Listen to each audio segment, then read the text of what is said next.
இந்த மாதிரி ஒரு டைம் வந்துங்க இந்த கொத்தவரங்காய் வத்தலை வச்சு இந்த மாதிரி சூப்பரா ஒரு இட்லி பொடி செஞ்சு பாருங்க. இது இட்லி தோசைக்கெல்லாம் ரொம்ப நல்லா இருக்குங்க. நீங்க பொடி தோசை பண்ணலாம், சும்மாவே எண்ணெய் ஊற்றி சாப்பிட்லாங்க.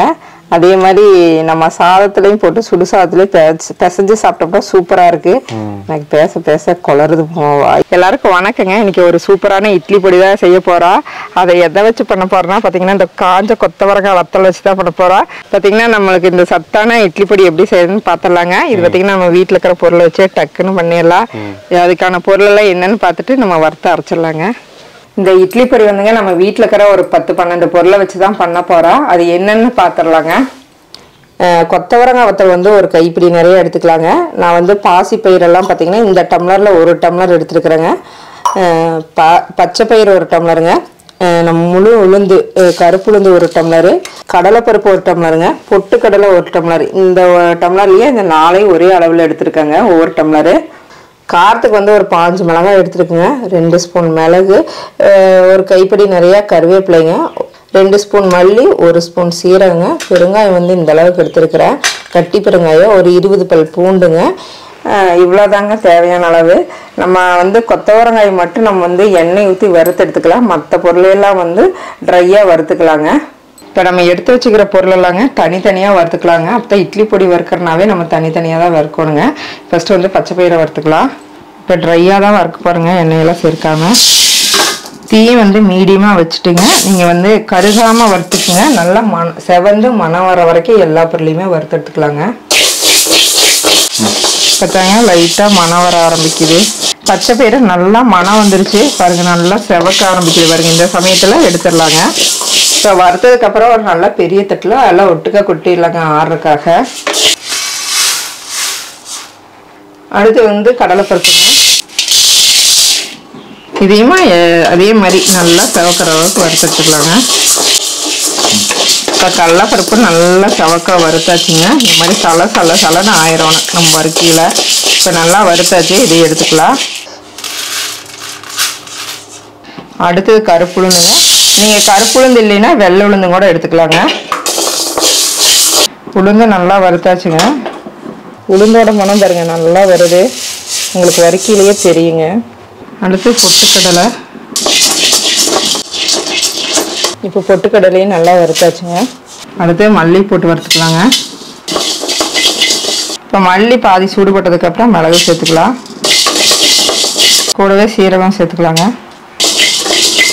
இதுவும் பார்த்தீங்கன்னா எல்லாம் நல்லா பொரிஞ்சு வர வரைக்கும் வறுத்துக்கலாம். இப்போ சீரகம் மிளகெல்லாம் நல்லா பொரிஞ்சிருச்சுங்க, இதையும் எடுத்துக்கலாம். கருவேப்பிலையும் நல்லா மொறுமொறுன்னு வறுத்து எடுத்துக்கலாம். இப்போ கருவேப்பிலையும் பார்த்தீங்கன்னா நல்லா மொறுமொறுன்னு வறுத்தாச்சு. வரமிளகாய் போட்டு வறுத்துக்கலாங்க. வரமிளகாய் கூடவே தேவையான அளவு உப்பு சேர்த்து வறுத்துக்கலாங்க. ஏன்னா அப்போ வந்து வரமிளகாய் வந்து காரம் தெரியாது உப்போட சேர்த்து வறுக்கல. இப்போ சிலரெல்லாம் பார்த்தீங்கன்னா அந்த இட்லி பொடிக்கெல்லாம் அப்படியே தூக்கி உப்பு போடுவாங்க. அப்படி போடாதீங்க, ஏன்னா உப்புலேயும் அந்த ஈரத்தன்மைன்னு இருக்குது. அதனால என்னென்னா நீங்கள் ரொம்ப நாள் ஸ்டோர் பண்ண மாதிரி இருந்தால் நீங்கள் உப்பையும் வந்து நல்லா வறுத்து எடுத்துக்கோங்க. இப்போ மிளகாயும் வறுபட்டுருச்சு, உப்பும் பாருங்கள் ஈரப்பதம் இல்லாமல் அப்படி ஒன்றோட ஒன்றா ஒட்டாமல் ஆயிடுச்சு. இதையும் அது கூட கலந்துக்கலாம். இப்போ ஒரு கொஞ்சமாக எண்ணெய் சேர்த்துக்கலாங்க. கடலெண்ணெய் சேர்த்து வைக்கிறேன், நீங்கள் நல்லெண்ணெய் இல்லை வேறு ஆயில் வேணால் எது வேணாலும் சேர்த்துக்கலாங்க. எண்ணெய் காஞ்சிச்சுங்க, அந்த கட்டி பெருங்காயத்தையும் போட்டு பொரிச்சு எடுத்துக்கலாம். பெருங்காயம் எண்ணெயில் போட்டு நல்லா பொரிச்சு எடுத்தாச்சுங்க. இப்போ பூண்டையும் எண்ணெயில் பொரிச்சு எடுத்துடலாம். பூண்டை மட்டும் நல்லா பொரிச்சு எடுத்து தனியாக வச்சுக்கலாங்க. ஏன்னா அது கூடவே போட்டு அப்படியே அரைக்கல, நல்லா அரைவிடாது. பாதி அரைப்பட்டதுக்கப்புறம் தான் நம்ம பூண்டை சேர்த்து அரைக்கணுங்க. இப்போ பூண்டு நல்லா வறுத்தாச்சுங்க, இது எடுத்துடலாம். காஞ்ச கொத்தவரங்காய் வத்தல் வந்து ஒரு கைப்பிடி எடுத்துருக்கேங்க. இது கொஞ்சம் கொஞ்சமாக போட்டு எண்ணெயில் பொரிச்சு எடுத்துக்கலாம். அடுப்பு சிம்மிலேயே வச்சு கருகாமல் பொரிச்சுக்கலாங்க. வேறு ஒரு தட்டை முடிங்க. இந்த மாதிரி செவக்க பொரிச்சு எடுத்துக்கலாங்க. இந்த மாதிரி கொஞ்சமாக போட்டு அடுப்பு கம்மியாக வச்சு பொரிச்சு எடுத்துக்கோங்க. ஏன்னா எண்ணெய் சூடானதுனால டக்குன்னு பொரிஞ்சிடும். இந்த அளவுக்கு நல்லா செவக்கிற வரைக்கும் எண்ணெயில் பொரிச்சு எடுத்துக்கலாங்க. வறுத்த பொருளெல்லாம் நல்லா ஆறிடுச்சுங்க பாருங்கள். இது நல்லா மொறு மொறுன்னு எல்லாம் ஆறிடுச்சு. இதையெல்லாம் ஒட்டுக்கா போட்டு நம்ம கொஞ்சம் கொஞ்சமாக மிக்சியில் அரைச்சிக்கலாங்க. உடச்சுட்டாவே கையிலேயே உடையுது வரு. இதெல்லாம் நல்லா மிக்ஸ் பண்ணிவிட்டு நம்ம எல்லாம் சேர்த்து அரைச்சி எடுத்துக்கலாங்க. எல்லாத்தையும் மிக்ஸ் பண்ணிவிட்டு அப்படியே கையால் அப்படியே கொஞ்சம் கொஞ்சமாக போட்டு அரைச்சி எடுத்துக்கலாங்க. அளவாக போட்டு அரைச்சி எடுத்துக்கலாம்.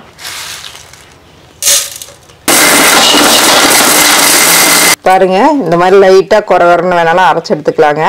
நாங்கள் வந்து இன்னும் கொஞ்சம் ஒரு 2 சுற்று விடுவோம், அந்த மாதிரி விடுவோம்.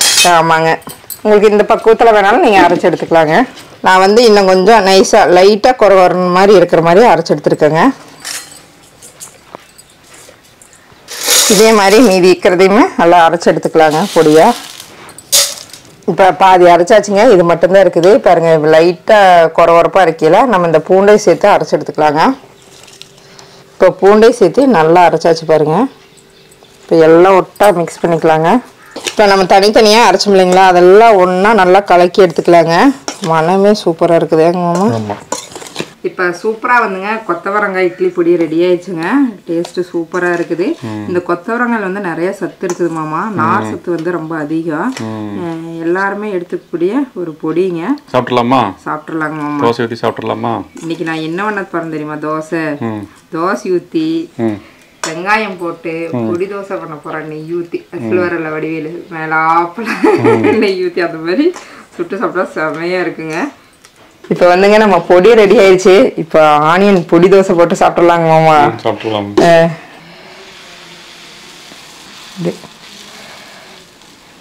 அப்படியே மேலாப்பில் வெங்காயத்தை பரப்பரப்பரன்னு தூக்கிட்டுலாம். இப்போ நம்ம அரைச்ச பொடியை அப்படியே பாருங்க, அப்படியே மறைச்சாரல் மாதிரி தூவிடலாம். அப்படியே மேலாப்பில் நெய் ஊற்றி அப்படியே மூடி வச்சிடலாங்க. அப்படியே வெந்ததுக்கப்புறம் சாப்பிட்டு பார்த்துடலாம். இப்போ தோசை நல்லா வெந்திருக்குங்க பாருங்க. அப்படியே தோசையை மடைக்கலாங்க பாருங்க. சூப்பராக தோசை ரெடி ஆயிடுச்சு. பொடி தோசை சாப்பிடலாமா? இட்லி பொடி ரெடிங்க. இட்லி பொடி தோசையை ready, onion dosa ready, plain dosa ready. Taste பார்த்துடலாங்களா மாமா? இப்போ சாம்பார் இருக்குது, கூட பொடியும் வச்சு டேஸ்ட் பார்த்துடலாங்க. ஃபஸ்ட்டு இதையே டேஸ்ட் பார்த்துடலாம். இது அப்படியே வந்து அப்படியே வாய் ஊறுது. கொஞ்சம் சாம்பார் வச்சு சூப்பராக இருக்குது. அந்த வெங்காயம் பொடியோட சேர்த்து நெய் மணத்தோட செம்மையான ஒரு காம்பினேஷன் மாமா.